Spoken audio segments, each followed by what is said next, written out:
Something I believe wholeheartedly is that your relationship with food is a reflection of your relationship with yourself.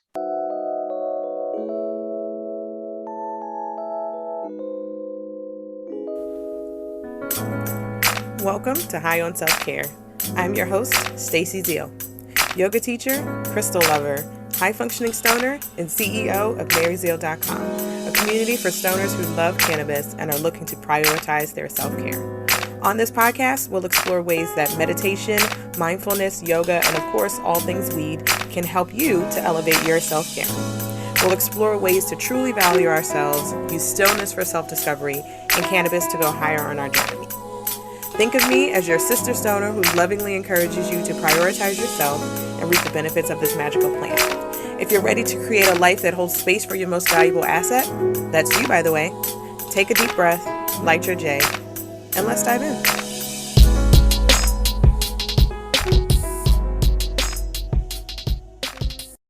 All right, y'all, we have another awesome guest episode today, and I'm super excited. We are going to be talking about nutrition habits and mindset and all that kind of stuff. And we're going to really weave into how nutrition and self-care come together. So if you are new here, if you are seasoned here, welcome to the High on Self-Care podcast. My name is Stacey Zeal. And as always, I am super excited that you are here, super excited that you're checking out this episode. Today, we have Shanique Allen, y'all. She is a nutrition habits and mindset coach. And so she's going to give us all the goods on nutrition, mindset, and all that kind of stuff, and how we can make sure that nutrition is part of our self-care routine, y'all. So welcome to the show, Shanique. How are you today? Thanks for having me, Stacey. I'm good. Just get my day started, so yeah, I'm good. Nice. Yeah. So tell us a little bit about who you are and what you do. All right, so I am a nutrition habits and mindset coach. I help people, get rid of that mentality or destroy that mentality really, so that they can eat healthily and happily, not just for short term, but for the long term. And the way I do that is I do a lot of mindset work because a lot of the beliefs that we do have around health and nutrition um, end up not serving us. So the struggle that a lot of people have with sustaining habits is tied to the belief system that they have, the things, the ideas that they have around nutrition and what health looks like, the perceptions that they have based on the environment, how they grew up, all those things. So we explore ways on destroying, and I use destroy because that mentality is so entrenched in us. So we look at all the ways in which those ideas are entrenched, find out what's not helping, what's not serving, and help them release that so that they can approach nutrition from a holistic, but also from a very individualistic place. So never forget who they are, where they are at, and what's important for them. So we weave that into how they can better take care of themselves through their nutrition habits and what's happening in their life so that they can be as healthy and happy as they want to be. So that's the work that I do. Who I am really, I'm just a girl who got tired of dieting and diet mentality myself, and therefore um, had to basically start from scratch. So I burnt things to the ground, to want of a better phrase, and built up or rebuilt my own wellness practice from the ground up. Yeah. Love that. Love that. So many gems already in there, y'all, because one of the things that kind of sticks out for me is, I never really thought about how ingrained nutrition is into our belief system, right? Into our mindset. Thinking about the things that you ate as a child. And I'll, like, for myself as an example, when I was a kid, my mom always cooked dinner. And so we always had to be home at 6:00 for dinner. And I remember hearing my mom yell around, wherever we were playing, I could hear her say, "Stacey, it's time to come home for dinner." And so, and so that kind of, made a mentality. And for me is that I always have, make sure I have dinner, right? I'm always like, I need to have dinner at this time, even though, these days it gets a little late that I've been having dinner, but some of those things are just so ingrained and you really don't think about that when it comes to nutrition. And when we talked before, you mentioned that nutrition is self-care. And so tell me a little bit more about that. Like, what do you mean by that? And how is nutrition self-care? First, before I answer that, I wanted to say that when I listened to your very first your first episode, the introduction one of the things you said which caught me was the moment you decided self-care was something that needed to be at the forefront or needed to be a priority for you was when you had, the falling asleep at the wheel type of situation. And you remember going to a yoga class and the instructor said you can't pour from an empty cup and it stuck with you then. And as popular as that is, it like just stuck out to me that you said that too, because you wanted to avoid future burnout or you wanted to avoid that, which is why you made self-care a priority. For me, self-care became that, or even more so that, because I did experience burnout. So Yeah, tell me I about wanted that. to Yeah. I wanted to just highlight that you wanted to avoid it. I went through it, and so self-care for me became the priority. And it wasn't just about me sleeping or resting from the gym. For me, it was establishing things that would give me back energy that I have lost over the past couple of years, because the burnout that I experienced was a culmination of me not having boundaries, me working myself to the bone kind of situation. And I thought I was being healthy because I was in the gym and I had a regimented way of eating. But when life kind of slowed down or changed for me kind of drastically all at once in the same couple of months up to a year, all of those things, the belief systems I had around what health needed to look like and should look like and how I approach my nutrition and my healthy practices came to a head. Like all of that became questionable, because if all of what I was doing before made me feel this way, something was not right, something was amiss. And so I had to examine all of those things. And I realized that what I thought was self care was not quite self care. For me, it was just push, push, push, push, push. Yeah. And to be honest, self care wasn't something I started to embrace until then. Because growing up is not something I saw, meaning, you took time for yourself just to rest. My father only rested on one day of the week, Sunday. He worked sun up to sundown. My mother was the same way. I never saw her really rest. So the idea of rest felt like you were slacking off or you weren't committed to your goals. So up until that point, and as a result of that, I had zero boundaries. I didn't say no to people, and I didn't, my day was an open-ended kind of a situation. Clients, I didn't set adequate boundaries with them, so I've ended up burning the candle at both ends. And it wasn't until then that I was like, okay, things needed to shift. How was I going to shift it? So I had to examine all of that I was doing.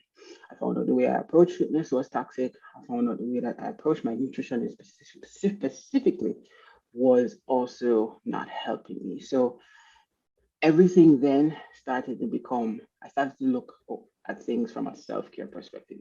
How can I make movement something that added to my life and was pleasant, as opposed to me feeling it was something I needed to do to maintain my physique? Because the two, for a lot of people, tend to be very different. People approach fitness, exercise, from the perspective of needing to burn calories, needing to get in shape. And I'm saying in shape in quotations here.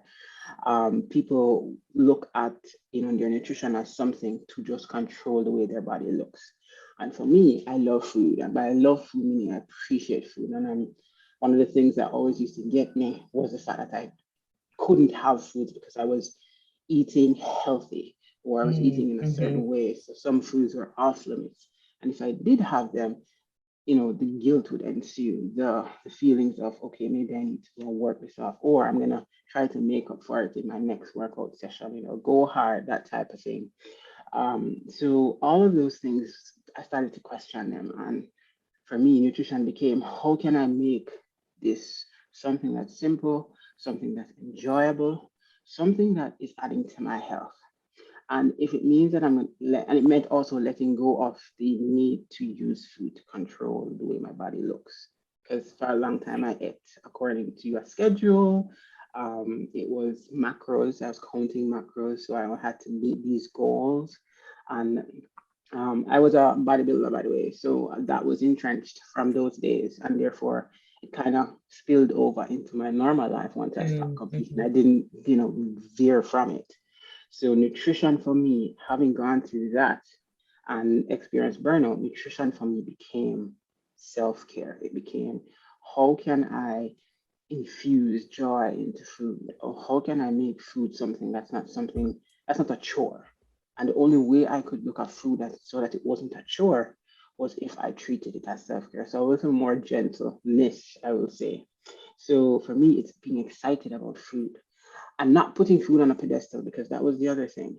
Food was put on a pedestal. So because you cut foods out, then having a slice of cake is a big treat.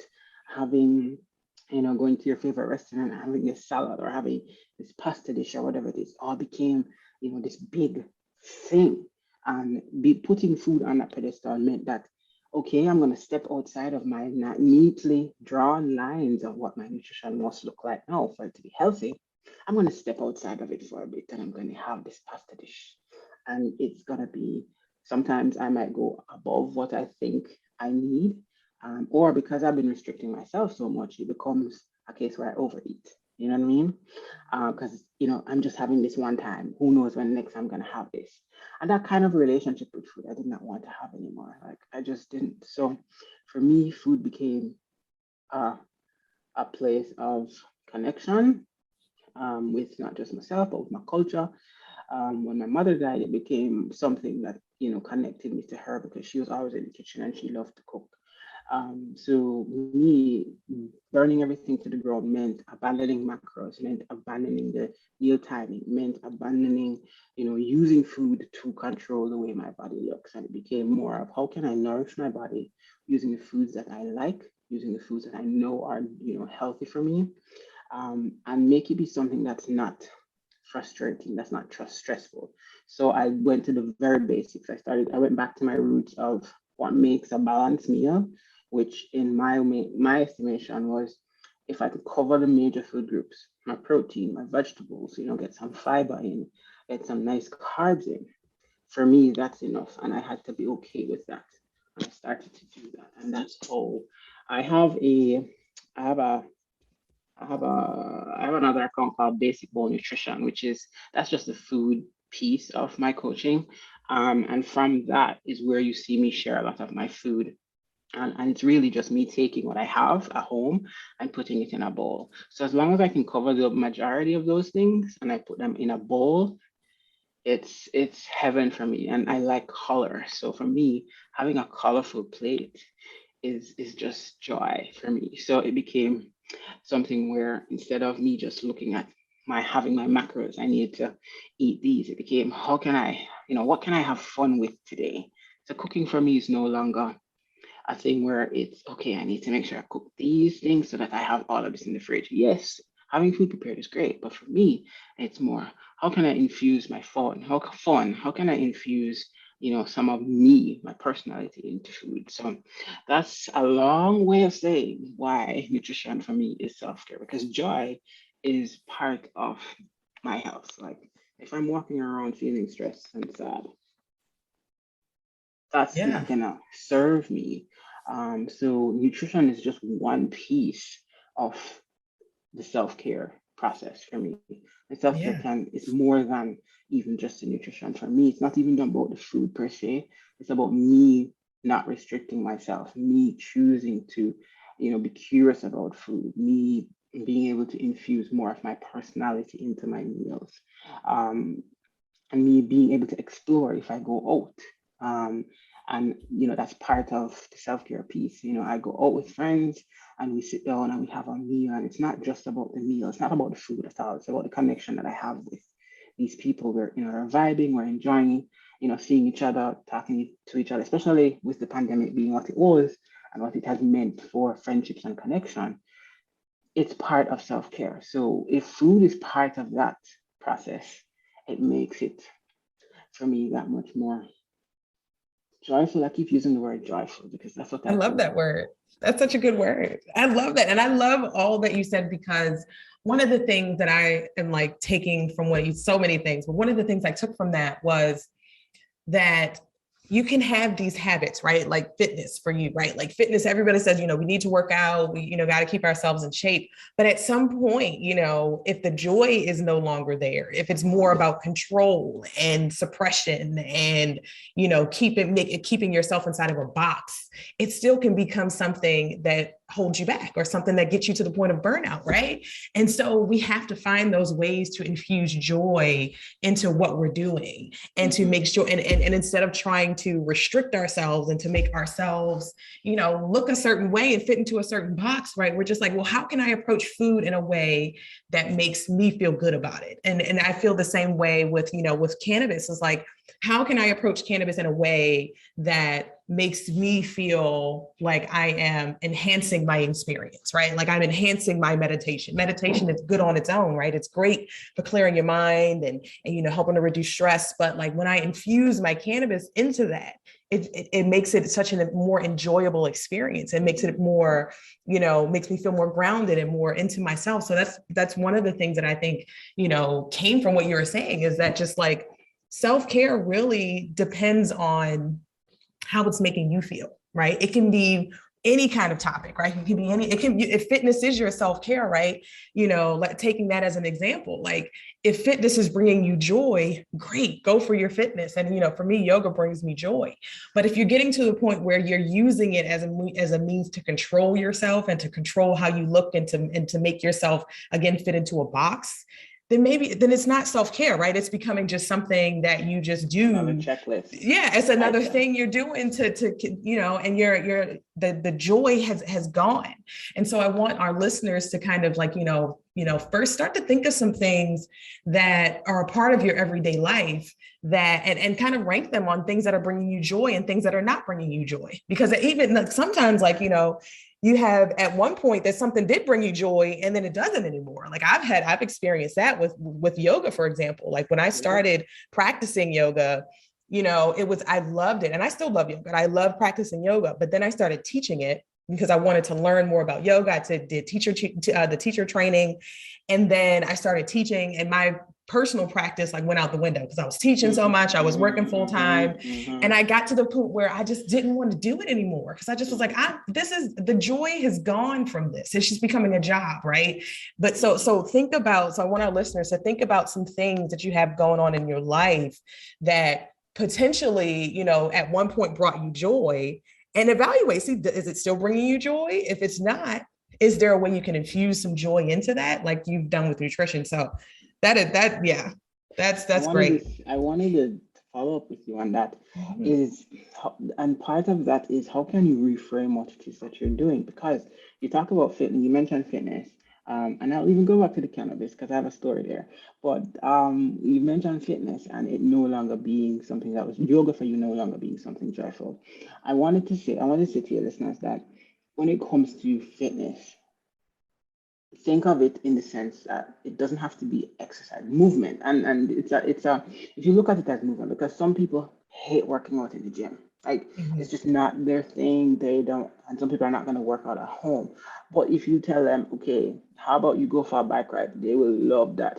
That's movement. That's fitness. That's something that's joyful for them. So taking yourself out of that box, like you said, and look, how can you reframe what it is that you're doing, so that it is less of a to do and more of a want to do.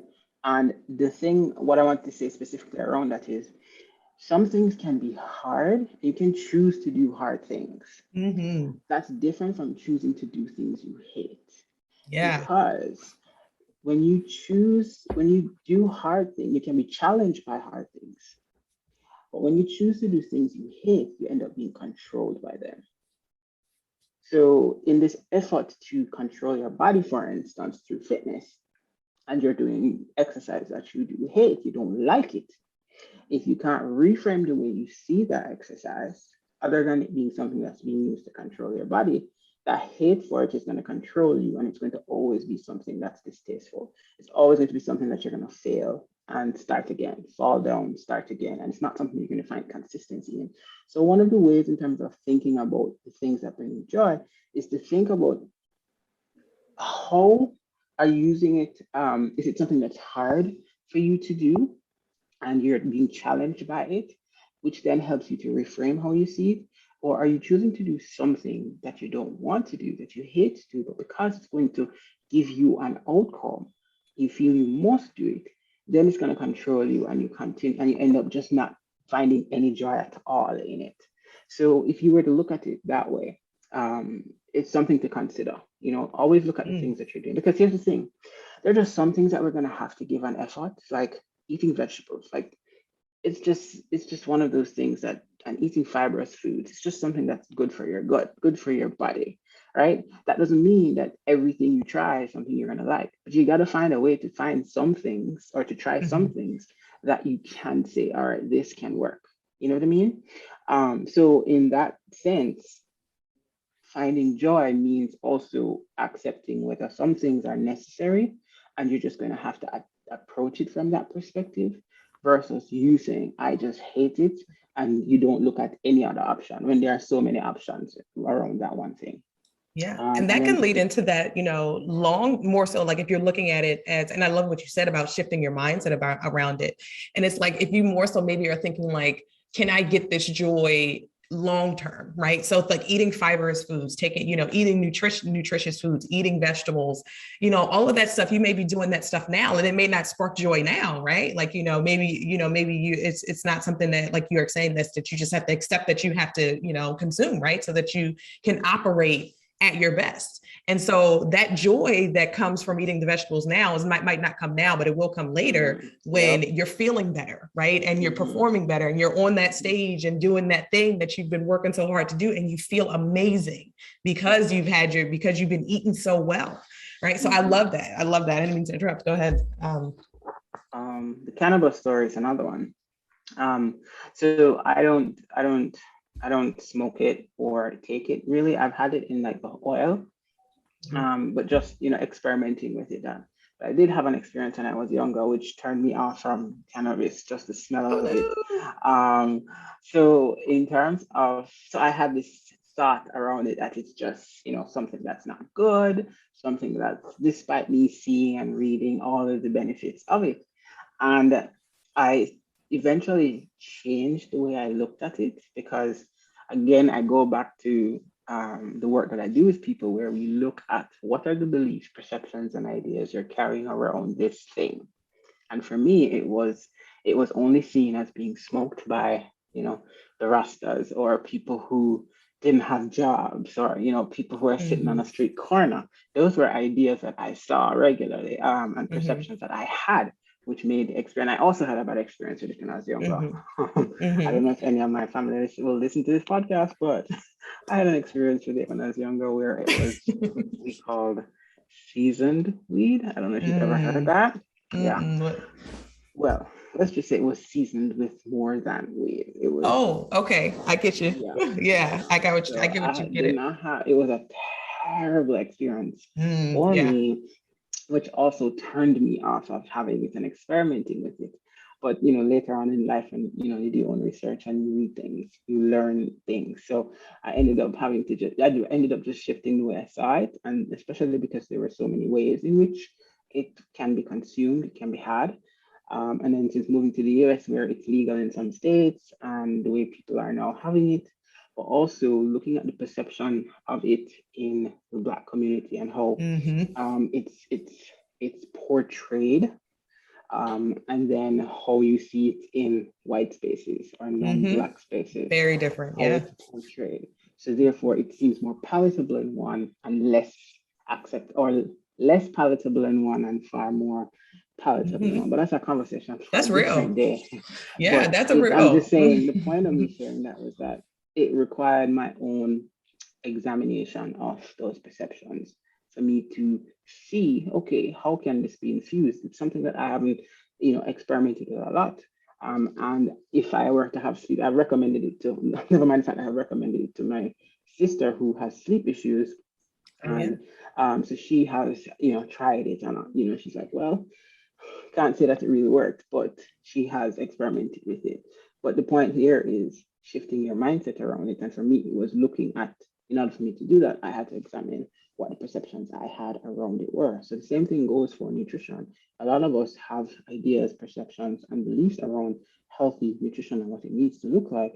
And so we box ourselves in and make things um, difficult for ourselves, or a lot more stressful, when it requires us sometimes to examine what are we holding on to, what stories have we been told that we're carrying that aren't our own around health and nutrition, and what part do I have to play in changing that perception, and how will changing that perception help me? Can it help me? Or better yet, look at it this way: is it harming me now and helping, or is it helping me? Yeah.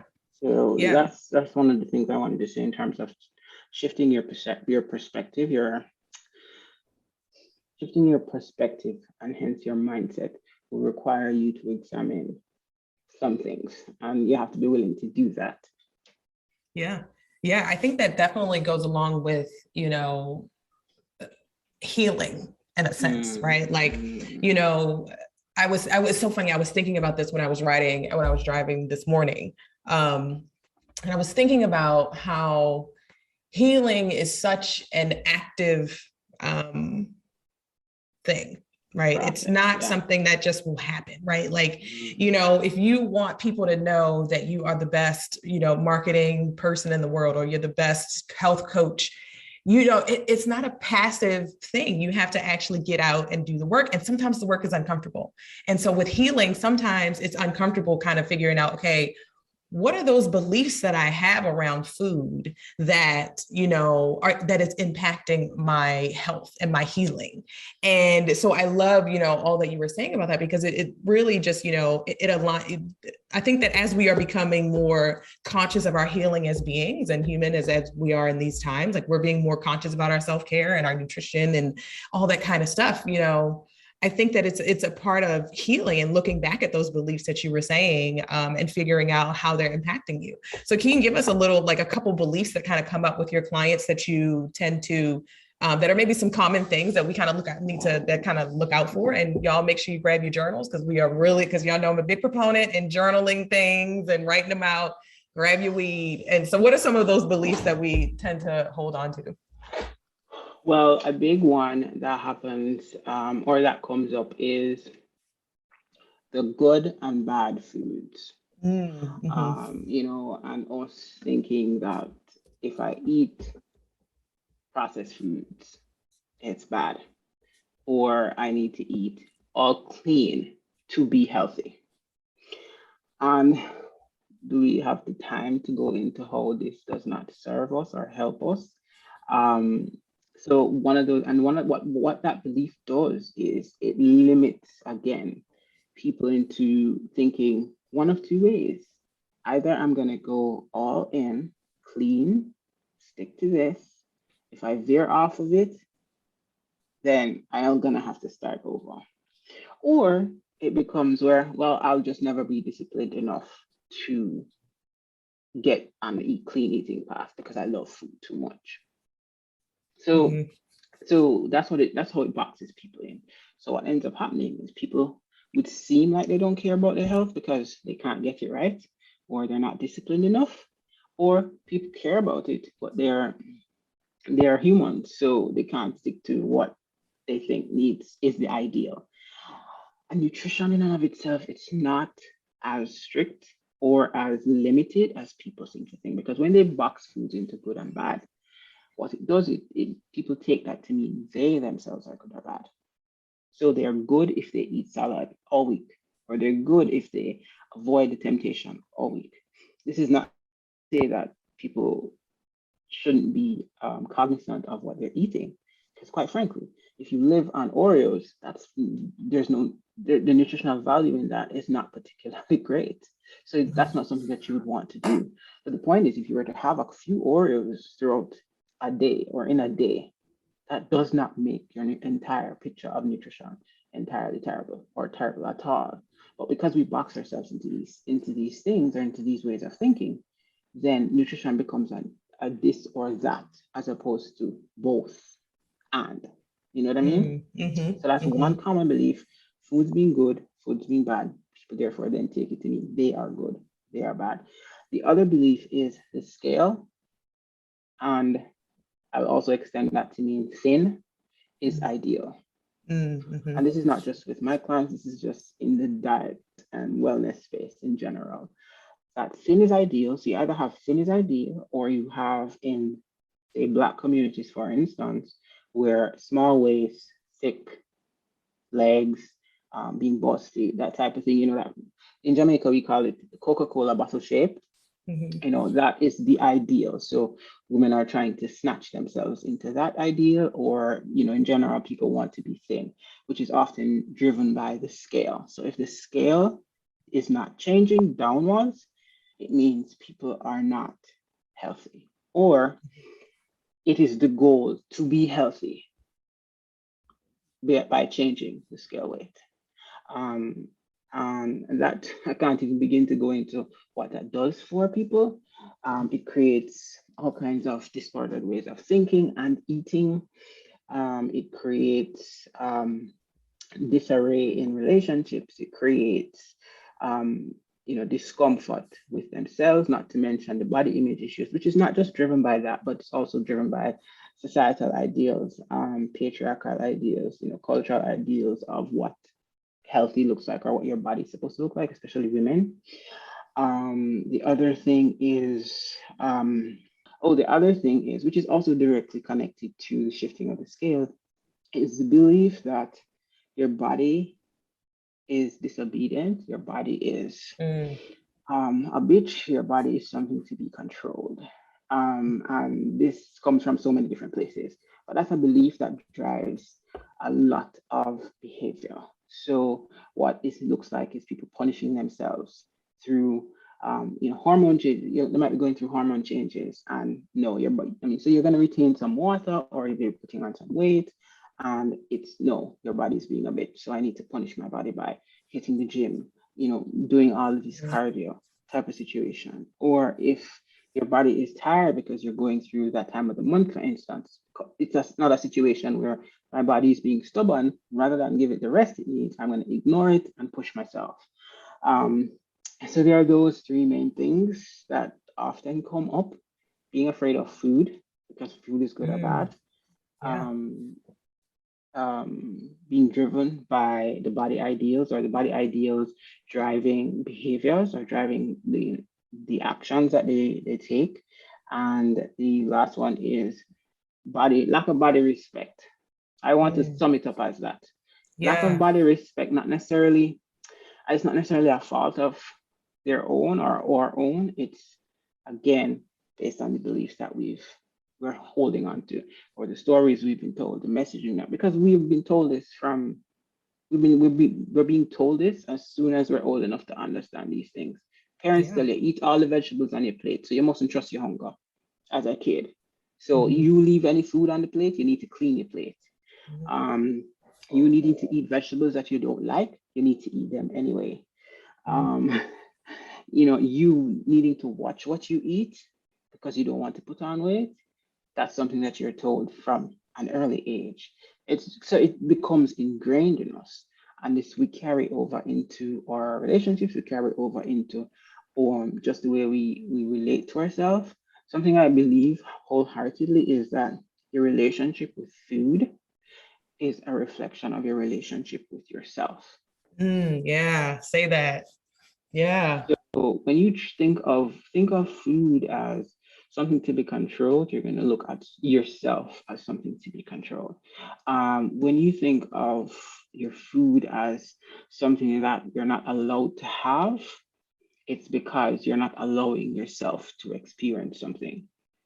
So that's one of the things that comes across in the coaching, which is how I ended up incidentally switching to nutrition mindset, because that's something that came up constantly Wow. in in the coaching that I was doing. That the way people saw themselves was as a result of how they related to food. So they label yourself as good and bad when you don't do, or you do some things. You believe you're only successful when you hit a certain milestone, or you see yourself as being incapable of controlling things in your life. You see yourself incapable of controlling your cravings. So things like if you were to look at that connection, you see what I'm saying? See Yeah. yourself as limited in what you can do. You'll see food as limited as far as what you can have. You Yeah. see yourself as you label yourself as good or bad when you don't do or you do some things. You label food as good and others as bad. You believe you're only successful when you hit a big milestone, which is so common.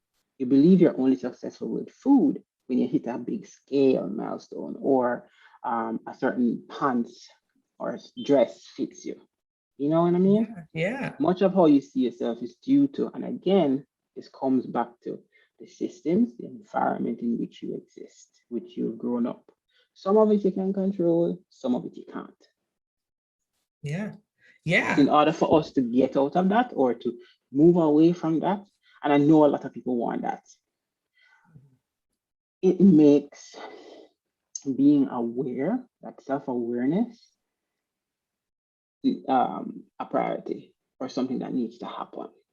Mhm. Yeah.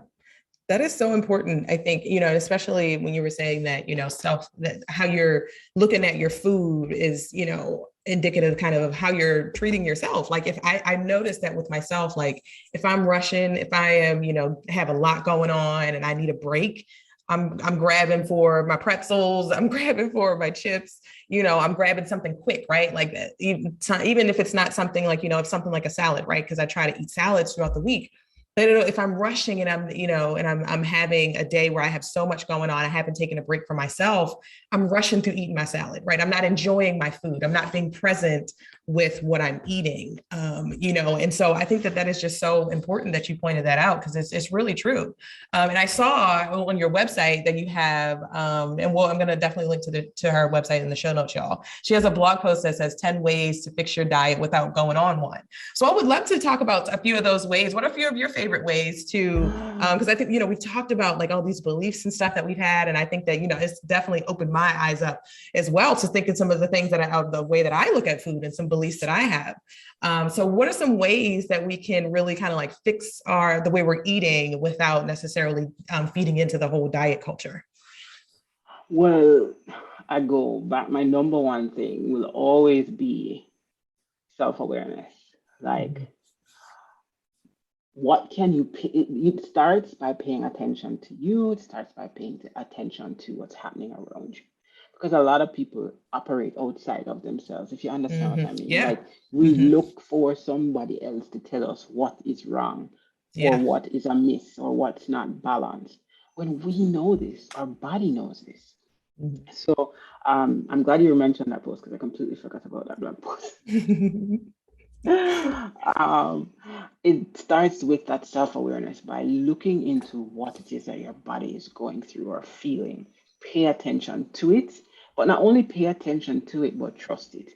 And I think that trust piece is going to be difficult for a lot of people because for so long, especially if they've been involved in dieting in any way, we've ignored the signs, we've ignored the things our body's telling us. So trusting what our body is saying might be difficult. Um, but so we'll have to start, we'll have to learn how to pay attention to that and trust it.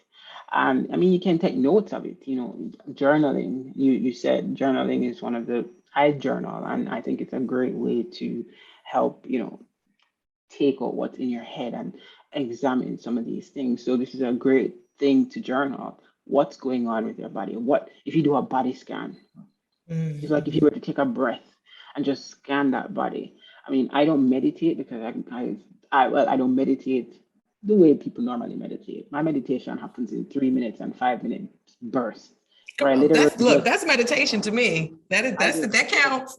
my meditation is just literally body scan where I Mhm. sit, I take I close my eyes, I focus on my breathing, and then I let my mind go to how is my body feeling, what's happening from the crown of my head down to my feet. I start with tension. If there's tension, where can I sense tension? Where can I sense tightness? Where can I sense discomfort? And literally just being at one with your breath and taking note. And it can be uncomfortable for a lot of people because they won't bring their mind, they can't bring their mind to focus on those things. They're thinking about all the other things they have to be doing. And which is why I say I only meditate in 3 minutes and 5 minutes birth. But that's one way to help me go through that um, body scan and pay attention. Um, the the I forgot what I was going to say just now. We're talking about fixing our diet, right? So that Yeah, so quick tips to get through that. in addition to paying attention to your body, paying attention to your body is a way for you to determine, am I hungry? Am I thirsty?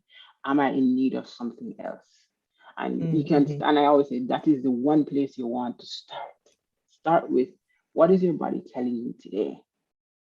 Is my mouth dry? Let's drink some water.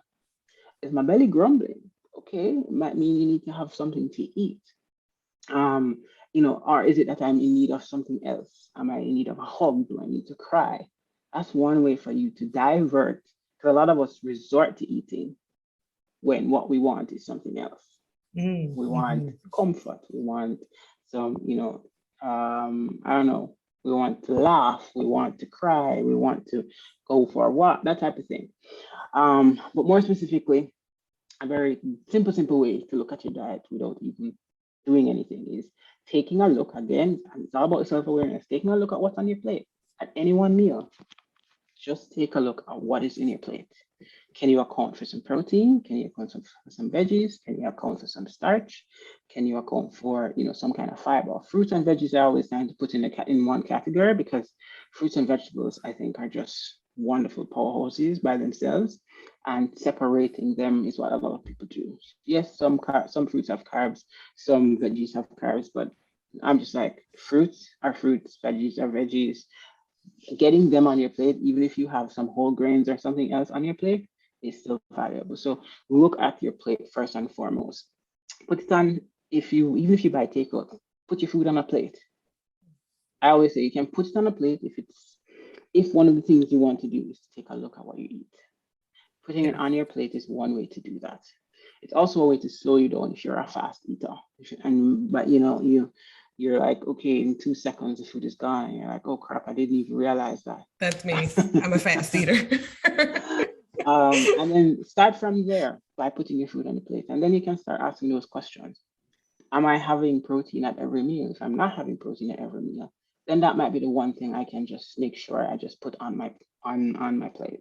Am I having fruits and veggies throughout my day? I don't necessarily have to have both of them at the same time, but if I'm not eating fruits at all, maybe I can make that something that I can just put on my plate or start having, even if I have that as a snack. Maybe I should just add some fruit to my day. And you can look at it like, let's experiment. What's happening? What's in season now? Have fun with it. What would you like to try? That's one way to um, fix or add a fix to your food without necessarily doing a diet.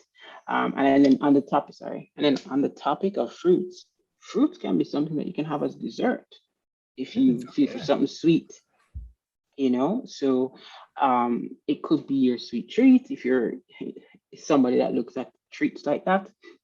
um, the Another way that you can look at um, fixing your diet without going on one is slowing down. It goes back to what I was saying before with putting food on your plate. When you put food on your plate, you get a visual.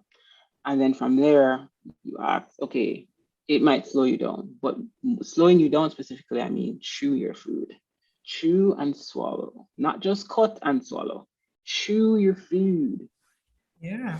And then I think what might happen, what might prevent a lot of people from doing that is they're not eating flavorful food. Mm-hmm. Ain't nothing worse than trying to eat bland, Yeah. nasty Bland, food. nutritious food. Mm-mm. Season your food. Make your Yeah. food flavorful. And I don't mean dump a lot of sauce. This whole idea of dumping sauce and calling it flavor. That ain't flavor. Add some spice, a spice rub. Marinate your meat before you cook it, that type of thing. Use flavorful food because that adds to the experience. Goes back to me saying, put some joy into the food that you have. Even if you're trying to make your food healthy, you can still find ways to inject some joy. And part of that focus also, in addition to chewing your food, is to sit down without the phone, without the TV, without you being distracted. Just sit down. Because I find when you stand, for instance, you eat fast. Mm-hmm. When Mm-hmm. you're in front of the TV, you eat fast. When you got your phone scrolling, you eat fast. You're not focusing on anything else but that activity. Your focus is split. Yeah. But more so, you're not taking the time to chew. You're not taking the time to savor. You're not taking. Yeah, there are going to be instances when you wanna eat fast. But I'm just saying that's one way to slow yourself down. One way to take note of how much food you're eating. And then on that note, take some breath. Take a breath between your bites. And it goes back to put the food in your mouth, chewing the food, swallowing it, taking the breath, and then eating again. Um, another way is to I always say eat your protein and your produce first. It's something that this is there's no science. I have no scientific basis for this. This is just something I find that works a lot of the time for me, and it works also for my clients. Eat your protein and produce first. But also, I kind of grew up with cousins and people who, if you didn't eat your meat off of your plate first, somebody was going to try to take that out of your plate. Mm-hmm. So eating the meat first was something I kind of grew up with. Um, Love so that. I say use that to my advantage. So I eat my protein and produce first. Protein is very filling. Veggies, especially of the fibrous kind, tend to be filling. This is assuming you're not eating a one pot meal, in which case, throw as much produce as you need to in that it adds to filling you up. Turn everything into a meal. I don't know how many we've gone now. I think we've gone, that's probably about 6 or 7. Yeah. However many you wanted to share, you didn't have to name all Oh, 10 if you oh, like. It's up to oh, you. gotcha. But that was so much Um, great information for sure. Because I for think it's so helpful to like what I was hearing from all of the tips. And I'm gonna make sure I link to the blog post in the show notes, guys, if you want to go check them out more in depthly.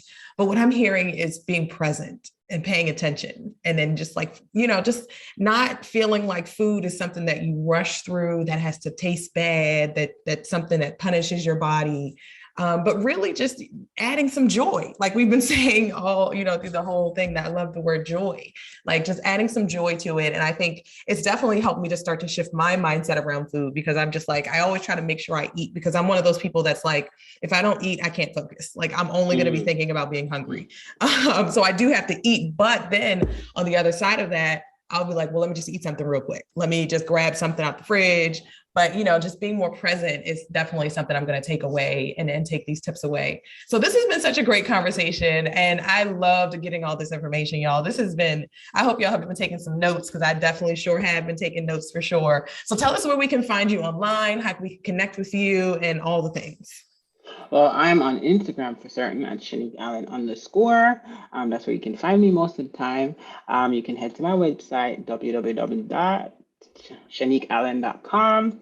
I'm also on Twitter, but not so much. I'm also on Facebook, Shanique Allen.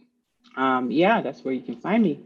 I give more than what's on social media through my email list. Oh, So if yeah. people want to get on my email list, you head to my website and subscribe to a Healthy Habits 365. That's my email list. And every week I drop gems in there. They get all the deets. They get so much more than what they get on social media. I do all the talking in there. Yes, y'all. So let's make sure we get on that. I'm going to join that email list too, because I know I need to get my nutrition life together. Because in the spirit of wanting to be able to make it to the vision, right? The vision that you have for your life, and the dream that you want to come true. In order to make it there, we need our self-care, we need our nutrition, we need to be able to pay attention to ourselves, we need our sleep, we need all the things, y'all. So I definitely thank you so much for coming on and giving us so much great information. And I'm just like, y'all, I need to go look in my fridge, and I need to go and I need to start writing down these beliefs that I have about food. and and all that kind of stuff. So thank you again so much for coming on the show. It's been great. Thank you for having me. It's been awesome. Well, that's a wrap on another episode. Thanks so much for listening. If you got a nugget of information or inspiration from this episode, here are 5 ways you can support the podcast. You can buy me a coffee at buymethatcoffee.com/high-on-self-care to send your token of appreciation. You can shop Mary Zeal's favorite things. This is a list of products that we love and have actually tried over at maryzeal.com, and some of these products contain affiliate links that give us a kickback when you shop their site at no cost to you. You can leave us a review on your podcast app of choice. If you are listening on the web, be sure to subscribe and leave us a review on the podcast app of choice. Apple Podcasts, Spotify, Google Podcasts, all the places. 4th, you can share the podcast with 3 friends that you think will benefit from all the nuggets that we drop. And lastly, you can join my email list to get episodes sent to you weekly and learn about all the fun new things we have coming up on maryzeal.com and the podcast. All the links are in the description, and I will catch you on the next episode.